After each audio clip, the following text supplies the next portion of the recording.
Halo teman-teman, pada video kali ini saya akan menjelaskan perbedaan antara subdomain dan subdirectory. Lebih baik mana untuk website ya. Bagi yang belum kenal saya, perkenalkan nama saya Dedi. Saya seorang content creator dan web designer.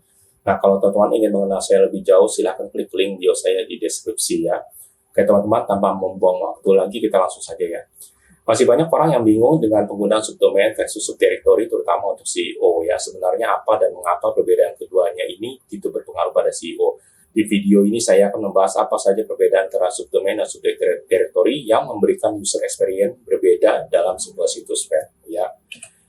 Perbedaan simpel subdomain dan subdirectory. Ya, perbedaan paling dasar dari subdomain dan subdirectory atau subfolder terletak dari penempatannya. Saat pengguna akan mengakses sebuah website, tentu saja akan mengetikkan sebuah nama domain, kan? Misalkan seperti www.domain.com. Dari domain tersebut, subdomain terletak sebelum kata domain, jadi penulisannya menjadi www.subdomain.com. Okay. Sementara itu, subfolder atau subdirectory peletakannya di belakang kata domain dengan tanda garis miring sebagai pemisahnya. Misalkan kata www.domain.com, maka dengan tambah subfolder, katanya berubah menjadi www.domain.com _subfolder. Sudah paham ya teman-teman? Kelebihan dan kekurangan antara subdomain dan subdirectory ya. Sekarang kita akan bahas yang bagian pertamanya dulu, kelebihan dan kekurangan subdomain. Yang pertama, penggunaan subdomain ya. Situs pencarian dunia seperti Google mengelompokkan subdomain sebagai website terpisah dari website induk. Dalam perkembangannya, Google memperlakukan gabungan subdomain dan domain menjadi website mandiri. Oke.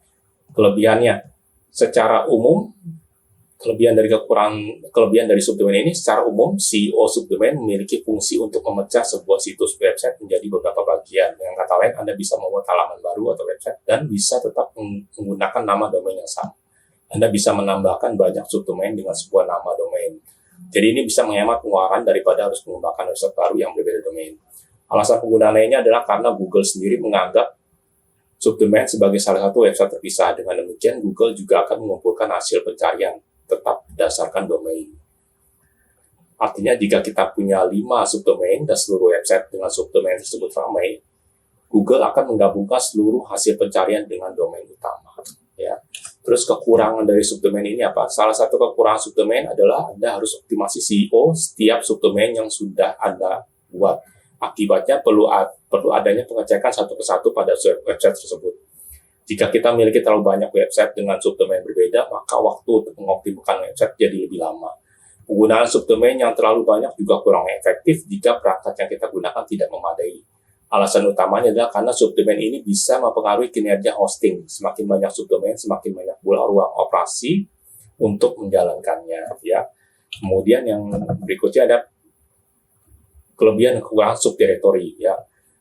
Penggunaan subfolder atau subdirectory. Yang kedua ya, subfolder umumnya terletak di dalam domain itu sendiri. Biasanya dalam website selalu ada folder-folder untuk mengelompokkan konten kan atau rubrik ya.